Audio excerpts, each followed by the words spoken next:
Hey you guys, welcome back. It's been a while since I've talked about travel on here, and considering I'm leaving for Japan and Hong Kong on Sunday for a little over 2 weeks, I thought it would be an appropriate time to chat about packing. So today I'm going to share 5 packing tips for long trips. Let's see number 1. So the first tip that I would recommend doing is making a list. This may seem pretty obvious and you may already do that, but I'm pretty sure not everybody does. Not everyone's as kind of control freaky as I am. I do so much research whenever I travel. I make really intense itineraries. I know pretty much down to the hour what I'm doing, where I'm gonna be, that kind of thing.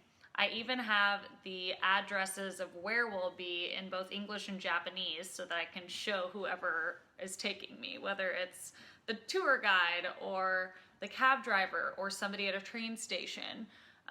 They'll be able to tell me or take me to wherever I need to go.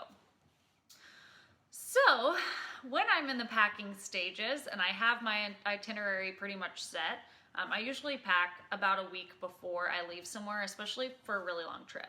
That way it will give me enough time if I need to get something dry cleaned at the last minute, or get a pair of shoes fixed if I need to take those to Dino's to get something fixed before I leave.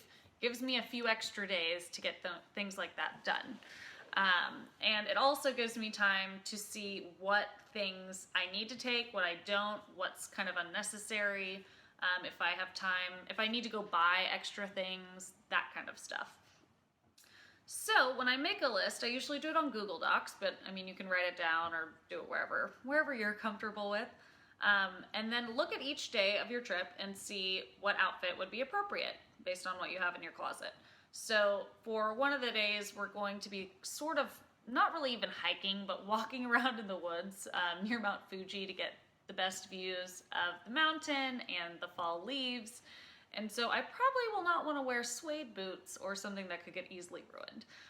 So for that day, maybe I won't wear my nicest outfit. Maybe I'll wear a workout outfit, or maybe I'll just wear jeans and sneakers, or jeans and a more rugged pair of boots. So definitely make sure you have your itinerary handy when you are making this list so you can see what days work for what pieces you're hoping to bring.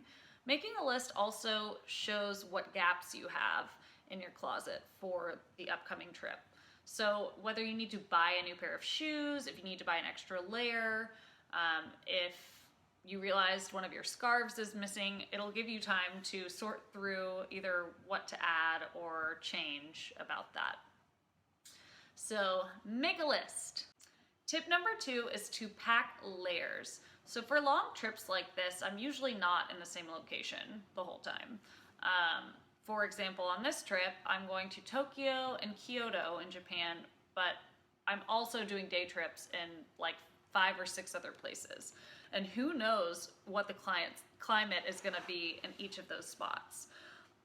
Around Mount Fuji, it may be super cold, it may be rainy or drizzly or even snowy. And then in Tokyo, it may be warm. And I know it's going to be warm in Hong Kong. It's just way more mild there. So I have to be prepared for any weather scenario. And layering is the best way to do that. Instead of just packing 1 or 2 coats and a bunch of sweaters, I'm packing things like lightweight tees, sweaters that layer well with other things, leather jackets, capes, ponchos, scarves, cardigans. That way, one day I might wear a camel cardigan with a black t-shirt. The next time I might wear the camel cardigan with a cream turtleneck and jeans. It makes the pieces that you have more versatile. It makes the packing experience more effective. You can re-wear things without it looking like you're re-wearing things, if you get my drift. They're just very versatile. You can wear them a bunch and not have a problem. And you'll be prepared for any weather scenario. So say it's hot in Hong Kong, I'll just wear a t-shirt, jeans, and a scarf. And then in Japan, I may wear the same scarf and t-shirt, but under a cardigan with leggings and over the new boots. So it's just layer, layer, layer. Tip number 3, avoid prints and loud colors and pack neutrals and solids. So I do this pretty much on a regular basis anyway, because that's just what my wardrobe mostly consists of, but I cannot urge you enough to avoid things that are obvious, especially if you love to take photos when you travel like I do. You don't want to look like you're wearing the same outfits over and over again. If you pack a printed blouse, you're not going to want to wear it again. It's going to be too obvious in photos that you've already worn it. But if you pack something like this, a simple black top, who knows if it's the same one that you're going to wear 2 days later with a leather jacket or with a scarf over it. You can really make it look different if it's not a standout piece as it is. So just try to avoid packing things that you say you might be able to wear again, but you actually won't. I never do when it's something that noticeable. Tip number 4 sort of goes hand in hand with tip number 1. What I have started doing the last few times I've gone on long trips is take photos of the outfits that I'm wearing each day.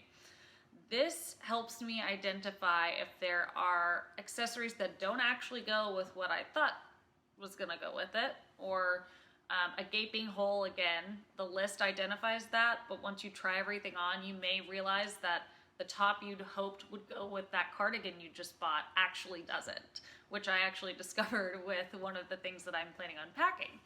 So with that, I reworked a few things and took more photos, and now I have a good list of outfits to choose from when I've unpacked at each location.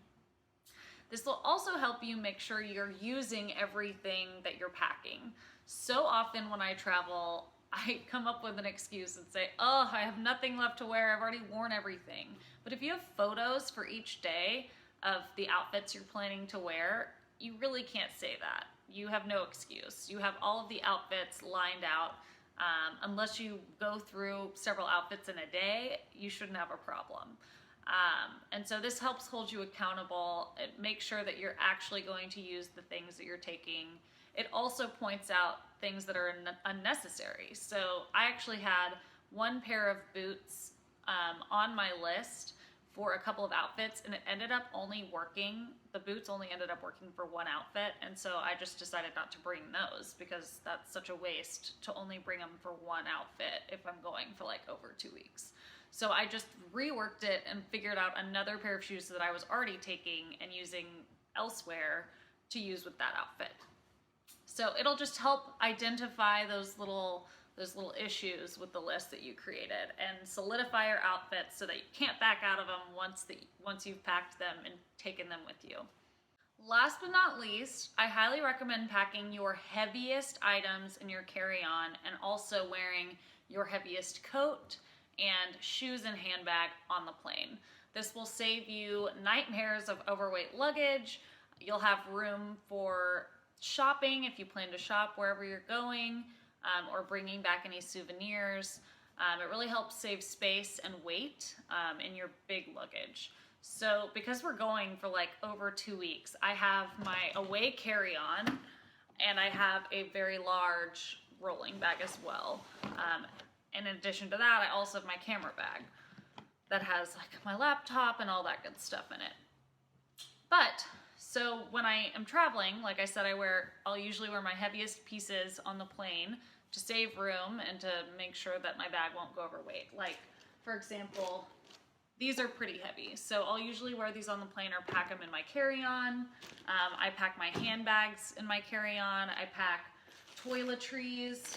Obviously, they have to meet the TSA guidelines regarding size, which all of these do. But toiletries, cosmetics, those go in here because they always end up weighing my bag down. Any hair tools, really anything that would weigh your weigh your bag down for checking luggage. So do that, you'll save room, you'll have room for all of your souvenirs and shopping, and it'll just make the whole process a little bit easier on you. But anyway, those are my 5 tips. Let me know what you think. I can't wait to share more of my adventure in Japan and Hong Kong, so come back and subscribe. I'll see you guys next time.